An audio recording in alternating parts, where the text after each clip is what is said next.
It's what you're doing, making me feel like I'm falling. And when you're moving, I can hear my calling. There's no one else here that I see but you. It's what you're Tapos dun sa doing, city, it's making me syempre, feel like I'm falling. Yeah, I'm falling in love.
magandang umaga mga kabayan, Char. So, andito na naman tayo sa ating Work and Life series, Char. Kakarating ko lang guys dito sa aking malayong per diem. Ba't ganun? At hulaan nyo, wala ng snow. Pero, nahirapan na naman ako sa drive kanina dahil sobrang lakas ng ulan at hangin. Ay. So, kanina nararamdaman ko na parang nagmamadali yung nasa likod ko. Kaya, Diyos ko. Pero, I tried to make sure na magstay pa din ako within the speed limit. So, nababagalan siya siguro sa akin, but wala akong pakialam. Dahil ayoko yung mahuli, no? Kung nagmamadali siya, pwede naman siyang overtake. Nagkasakit ako, guys. Nag-start siya nung Sunday. Alam niyo ba? Actually, last week, sobrang masakit na talaga yung katawan ko.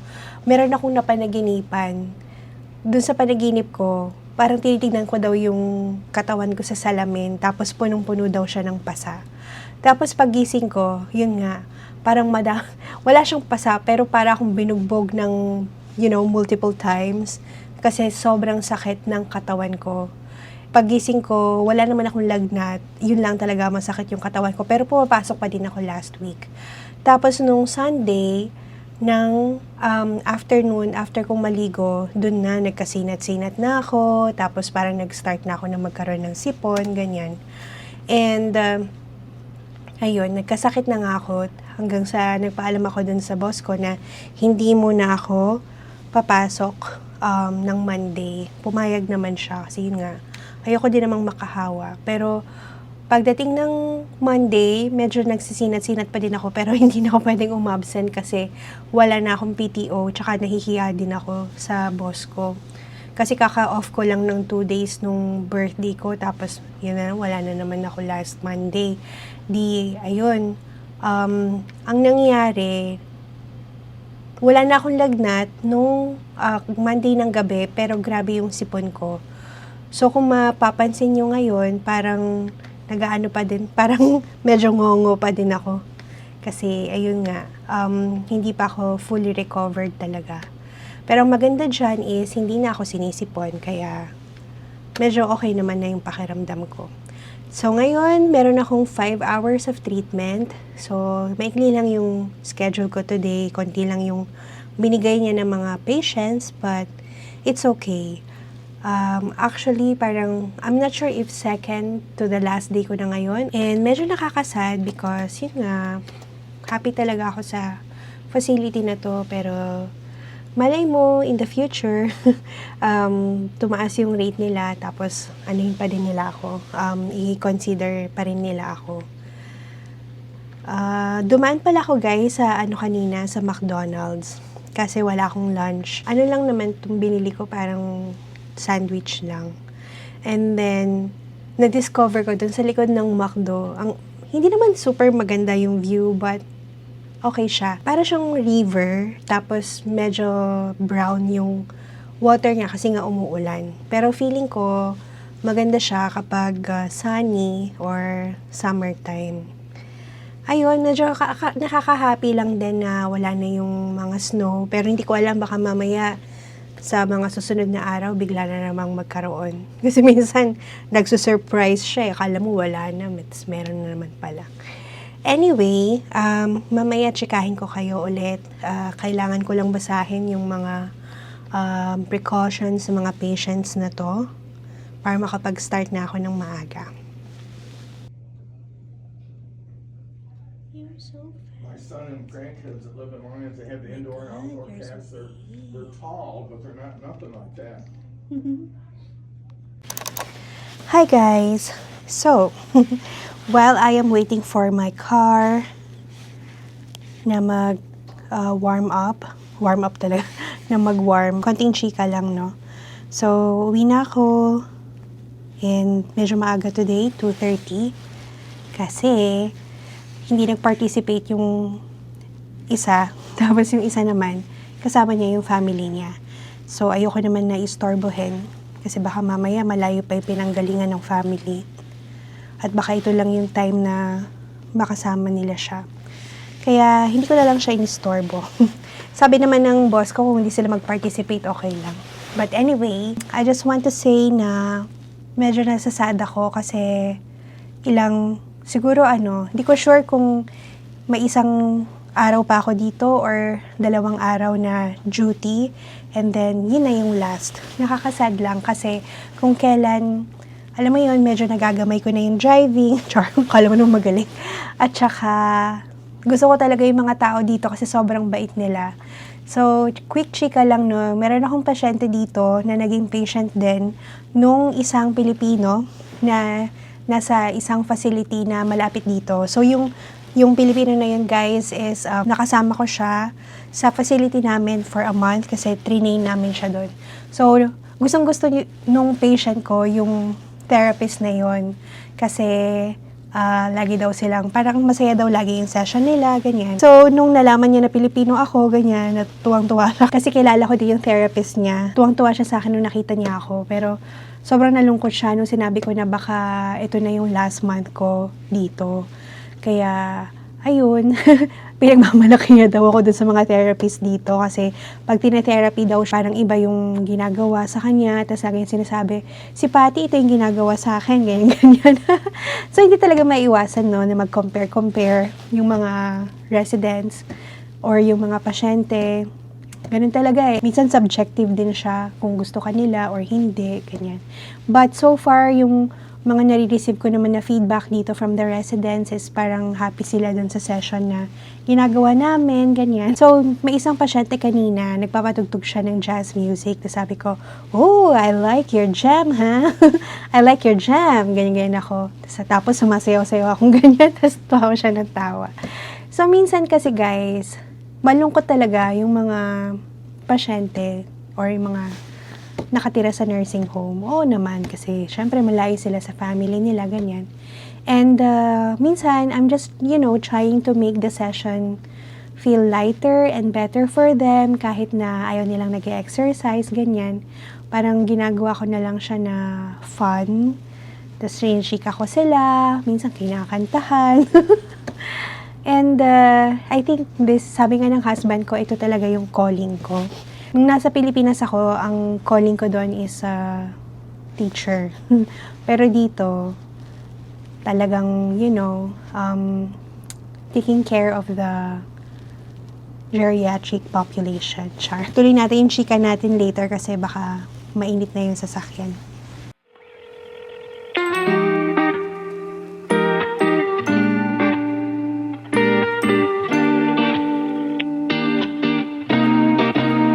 오늘따라 모든 게 지겨운 것만 같아 저기 지나가는 사람들 같은 표정들 짓고 있잖아 의미 없이 흘러가네 이 하루엔 네가 필요해 어디로든 떠나볼까 저기 노을진 길을 따라 설레는 마음 가득 안고서 아무런 생각도 하지 말고 저 깊은 곳으로 뛰어들어 볼까 아주 잠시 눈을 감고 하나 둘 숨을 머금고 붉게 물든 일거리를 짓는 마음 가는 대로 훌쩍 다른 vibe 조금씩 다가오는 밤을 따라 마음 가는 Hello guys! As you can see, we are here at McDonald's. Kasi nag-crave kami ng fries. And so ang ginawa namin is nag-order na kami sa app and then pick up na lang para mabilis. Para mas tipid. At saka mas tipid siya guys kapag pick up. Pag delivery parang doble, no? Iba ang presyo sa delivery. Parang siya, madadagdagan dun sa o-orderin mo tapos meron pang delivery fee tapos magtitip ka pa. Kaya doble-doble.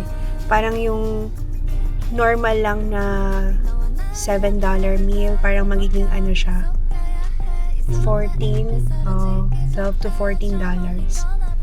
Ayun. So, this is a Saturday night after ng duty ko. And kapag Saturday night, nanonood kami. Tapos, cheat day din kami. Or cheat night. And then, at the same time, ginagawa na din namin yung mga chores para pagdating ng Sunday is rest day na lang. Bukas pag magising kami ng maaga, baka magsimba kami. Ayun. So, kunin ko na yung order ko guys sa loob. 끝없는 butterfly 여기로 vibe 끝없는 네 밤 위로 fly high 아무 걱정 말고 let's fly 이 밤을 향해 red and vibe Come on 둘만 아는 곳으로 너와 나의 paradise 지금 우리의 마음 이대로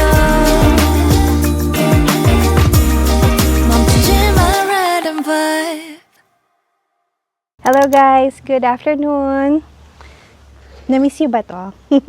So, for the first time again, or for the first time in the year 2026, nakalabas na naman kami sa aming backyard dahil wala ng snow at ang ganda ng araw. Kaya, andito kami ngayon at nagpapahangin dahil sobrang relaxing ng araw na to. So, late na kami nakagising guys. Nag-change yung time. So, nag-forward ng 1 hour yung oras. Kaya, nawalan kami ng 1 oras na tulog. Ayun. So, paggising namin, ay, my God, 10:30 na pala, ganyan. So, ngayon pa lang kami magkakape, guys. Kasi, nung gumising ako, nag-ayos ako ng mga damit, nagplansya ako ng uniforms ko. Tapos, naligo, tapos bumalik ako sa kama. Tapos, nanood ng movie.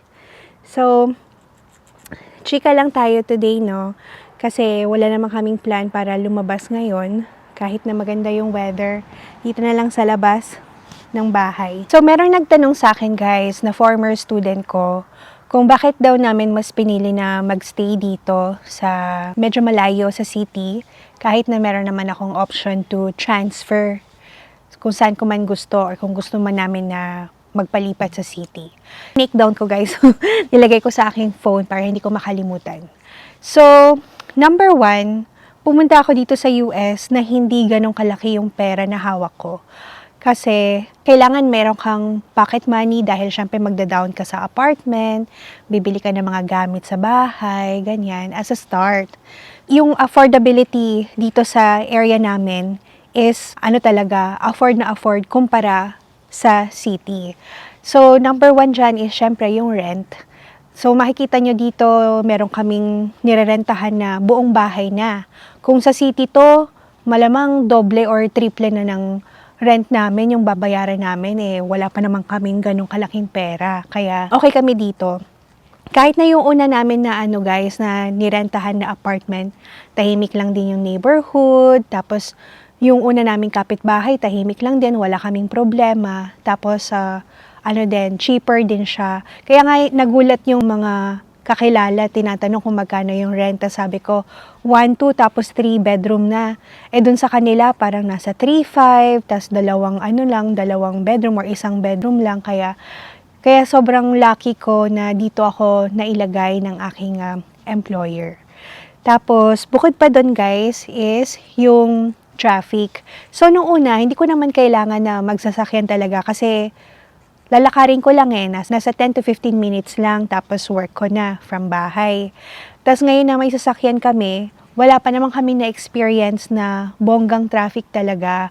Nagiging busy siya kapag oras ng pasukan or oras ng labasan sa work, sa school, pero hindi katulad ng traffic sa city na talagang abutin ka ng ilang minuto or oras para lang makarating dun sa destination mo.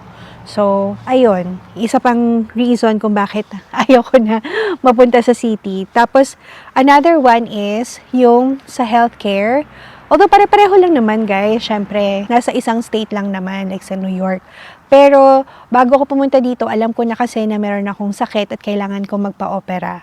So, nung na-experience ko yung magpa-check dito sa primary care namin, tapos kung paano yung flow dun sa hospital, nagustuhan ko siya, kaya hindi ko rin inopt talaga na umuwi ng Pilipinas kasi okay na okay talaga dito. Nung sinamahan ko yung husband ko, parang mga 3 lang yung nag-aantay. Tapos dun sa city, syempre, mas mahabang antayan kasi mas madaming tao, ganyan. Ayoko kasi na nag-aantay guys kaya pagdating sa scheduling, sobrang okay dito.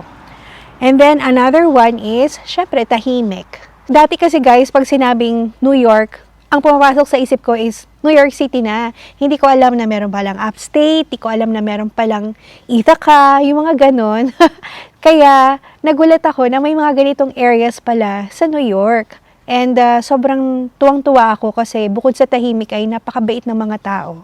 So dun sa city, takot na takot ako guys. Alam yun ng mga kakilala ko, even yung pag-take ng pagsakay sa train, kasi kung ano nung mga napapanood ko sa TV na nangyayari sa mga train stations, parang hindi ko kaya na everyday ako papasok na merong kaba. Ito yung yung last day namin sa New York City bago kami ipadala sa mga facilities namin.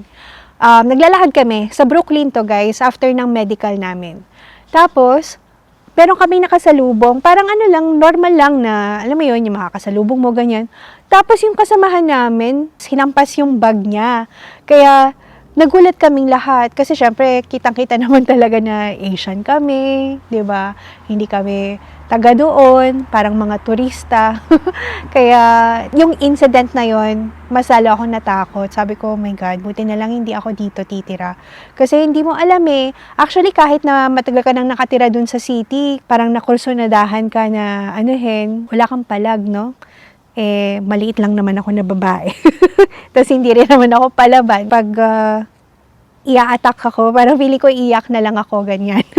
So, it's not for me. Isa pa na nagustuhan ko dito, guys, is napakaganda ng mga views. Like, kahit na nagda-drive lang kami, simpleng drive lang, papunta sa, sa park, amazed na ako sa mga nakikita ko na views dito. Ang dami kasi mga state park, guys. Tapos, may mga falls, which is, kung nasa city ka, magta-travel ka pa ng ilang oras para lang maka-experience ng ganong view kasi syempre doon puro mga buildings. Akala ko guys talaga city girl ako.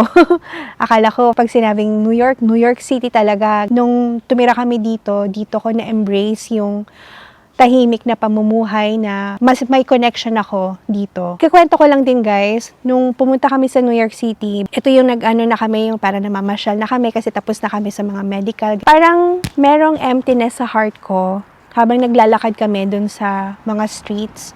Di ako masaya. Tapos parang naisip ko yung asawa ko nun, sabi ko, feeling ko hindi kami magiging masaya dito. Kaya hindi ko na-enjoy yung time na namasyal kami noon kasi hindi ko ma-explain yung lungkot.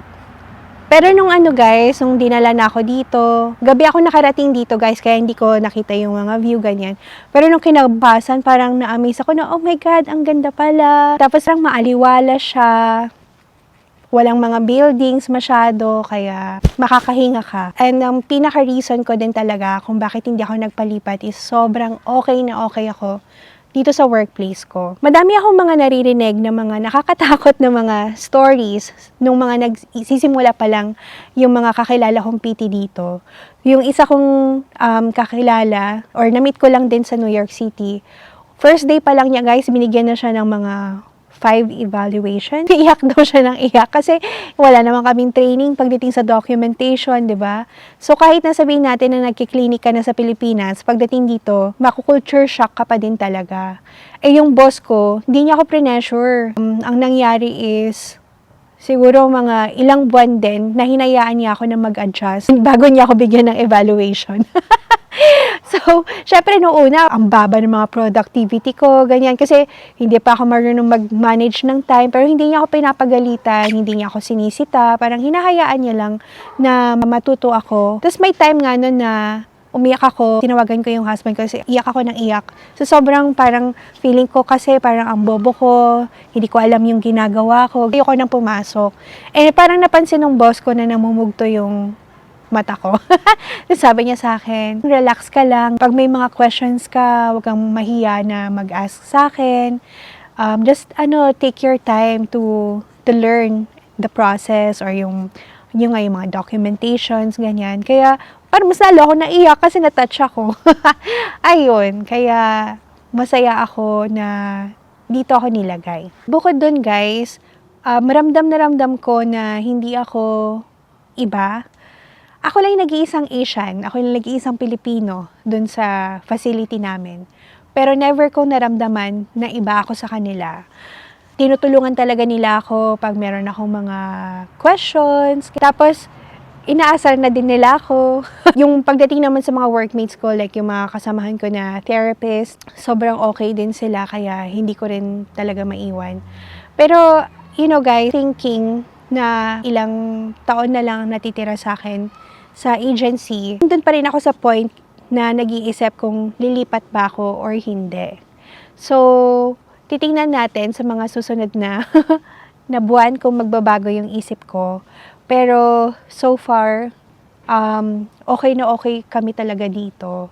And I think this is one of the biggest blessings sa buhay ko na dito ako nilagay ng aking employer. Hindi ako namumroblema sa, alam mo yun, sa mga kapitbahay. And then, yung neighborhood namin is very okay.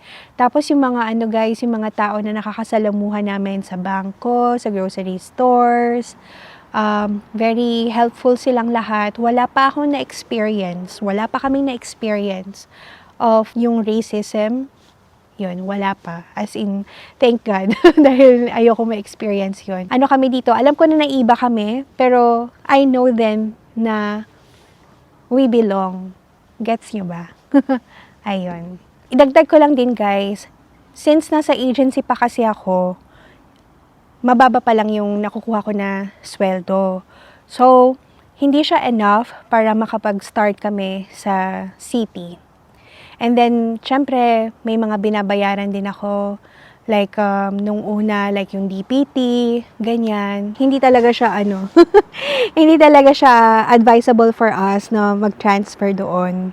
And knowing yung rent pa lang, parang laki na nakakainin dun sa sweldo. May mga nag-a-advise din kasi guys na mag-buyout, pero never ko naisip. Kasi okay naman ako sa agency ko, inaalagaan naman nila ako eh. Lahat ng mga questions ko or ng mga concerns ko is ina-address naman nila. At saka meron din kasing ako narinig na, di ko alam kung totoo to ha, na nakaka-apekto din sa processing to citizenship kapag hindi mo in-honor yung contract mo with your employer. So, ayun, yung mga reasons. And I hope na kahit papano, may mga natutunan kayo sa akin today. And lalo na dun sa mga nag-iisip, no, kung saan niyo gustong magstay muna or mag-work as a PT. And ito, I'm talking lang about our experience. Kasi may mga kakilala din naman ako na nag-enjoy ng bongga dun. But it's not for us, you know. Siguro yung mga yun is yung mga single, walang family. Enjoy sila doon. Tsaka mga bata pa kasi sila. Ako guys, ilang taon na ako. Pero mukhang bata. Char. Ayun, ilang taon na kami. Kaya hindi na yun yung buhay na gusto ko. Akala ko city girl talaga ako, but hindi pala. No. So okay ako dito. Ayun lang guys. So we'll enjoy the rest of the afternoon. And I hope that you enjoyed watching my vlog.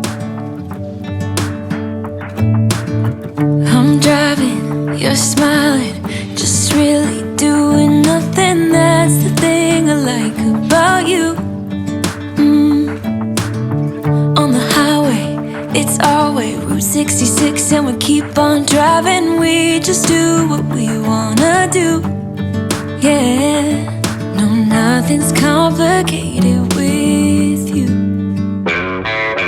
Hey, playing songs on the radio, sing along to the words that we don't know how. This brings out the wild ones. Let's just run away. Yeah, I could drive the whole along. Being with you is like being on the rodeo highways. Brings out the wild ones. I got a little crush on you.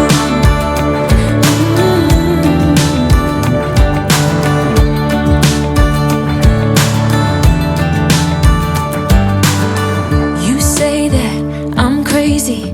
It's just the way that I get every time that I am with you.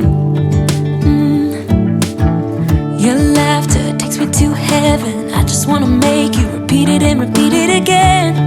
Yeah, you make the sky so blue.